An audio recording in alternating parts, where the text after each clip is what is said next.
ತಾಲಿಬಾನಿಗಳು ಅಂತ ಹೇಳಿದ್ರು. ಆ ಒಂದು ವಿಷಯ ಹೇಳಿದಾಗ ನಾವು ಕೌತಾಳದಲ್ಲಿ ರುದ್ರಪ್ಪ ಅನ್ನೋರು ಪಾಮನ್ಕಲ್ಲಲ್ಲಿ ಕರೆದು ನಾವು ಇರ್ಕಲ್ಗೆ ಹೋಗಿದ್ವಿ. ಅದನ್ನ ಏನ್ ಸುದ್ದಿ ಕೇಳ್ಬಿಡೋಣ ಅಂತೇಳಿ ಹೋದಾಗ ಅವ್ರೇನ್ ಹೇಳಿದ್ರು, ನಮ್ಮ ಎತ್ತುದೊಡ್ಡ ಶ್ರೀಗಳು ಅವ್ರಿಗೊಂದು ಮಾತಾಡ್ಲಿಕ್ಕೆ, ಒಂದು ಚರ್ಚೆ ಮಾಡ್ಲಿಕ್ಕೆ ಒಂದು ತೋಟದಲ್ಲಿ ಅವಶ್ಯಕತೆ ಒಂದು ವ್ಯವಸ್ಥೆ ಮಾಡಿದ್ರು. ಅಲ್ಲೆಲ್ಲ ಮಾತಾಡಿದಾಗ ನಾನು ಅಂತೀನಿ ಅಂತ ಹೇಳಿದೆ. ಇನ್ನು ಮುಂದೆ ನಾವು ಅನ್ಬೇಕಾದ್ರೆ ನೀವು ಸ್ವಾಮಿ ನಂಬದ ಮರ್ತ ಅಂತ ಹೇಳಿದ್ವಿ. ನಾವು ನಮ್ಮ ಭಾಷೆಗಳು ತೆಗೆದ್ರೆ ನೀವು ಮರ್ಯಾದಿರೋದಿಲ್ಲ ಅಂತ ಹೇಳಿದ್ವಿ.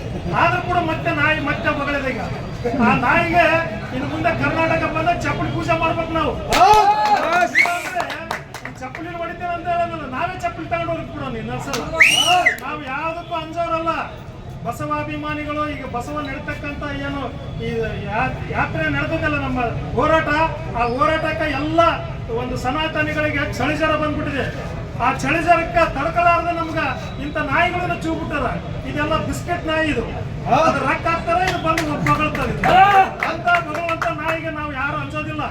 ನಾವು ಎಲ್ಲ ಯುವಕರು ಏನೋ ಇದೀವಲ್ಲ, ಇವತ್ತು ಮುಂದೆ ಈಗ CM ಆದ್ರೂ ಕೂಡ ಅವನ್ನ ಈ ನಮ್ಮ ರಾಜ್ಯಕ್ಕೆ ಬ್ಯಾನ್ ಮಾಡ್ಬೇಕು. ಏನಂತಂದ್ರೆ ನಮ್ಮ ರಾಜ್ಯಕ್ಕೆ ಕಾಲಿಡುವಂತ ಗಡಿಪಾರು ಮಾಡ್ಬೇಕು ಅವ್ರನ್ನ. ಇಂಥ ಒಂದು ಮಾತುಗಳನ್ನು ಹೇಳ್ತಕ್ಕಂಥ ಒಬ್ಬ ಸ್ವಾಮಿ ಆಗಕ್ಕೆ ನಾಲ್ಕ ಇದೆ ನಾವು.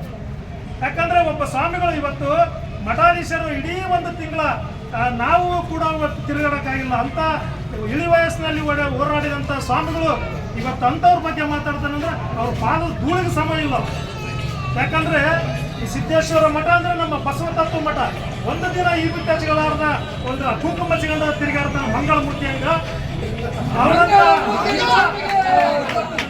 ನಾವು ಹೇಳ್ತೀವಿ ನಿಜವಾಗಲೂ ಬಸವ ತತ್ವ ಲಿಂಗಾಯತ ಮಠಾಧೀಶ ಆಗಿದ್ರೆ ನಾಳೆಯಿಂದ ವಿಭೂತಿ ಹಚ್ಕೊಳ್ಳಿ, ಆಗ ನಾವು ಒಪ್ಪಿಕೊಂತೀವಿ.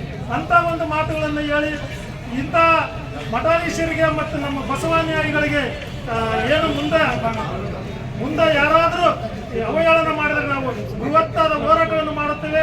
ಮುಂದೆ ಬಂದಾಗ ನಾವು ಯಾವುದೇ ಆಗಲಿ ನನಗೆ ಹೇಳಿದ್ವಿ ಅವತ್ತೇ ನಿಂದಿಸ್ಬಿಡೋಣ ಅಂತಂದಿವಿ. ನಾವು ಏನಾದ್ರು ಸುದ್ದಿ ಕೇಳ್ಬಿಡ ಮಂದಿ. ಆದ್ರೆ ನಮ್ಮ ಎತ್ತುದೊಡ್ಡ ತಾತನವರ ಇದರಿಂದ ನಾವು ಸುಮ್ಮನೆ ಅದೀವಿ. ಮುಂದೆ ಮಾತ್ರ ಯಾವುದೇ ಕಾರಣಕ್ಕೂ ನಾವು ಸುಮ್ಮನಿರೋದಿಲ್ಲ ಅಂತ ಹೇಳ್ತಾ ನನ್ನ ಎರಡು ಮಾತುಗಳನ್ನು ಮುಗಿಸ್ತೇವೆ.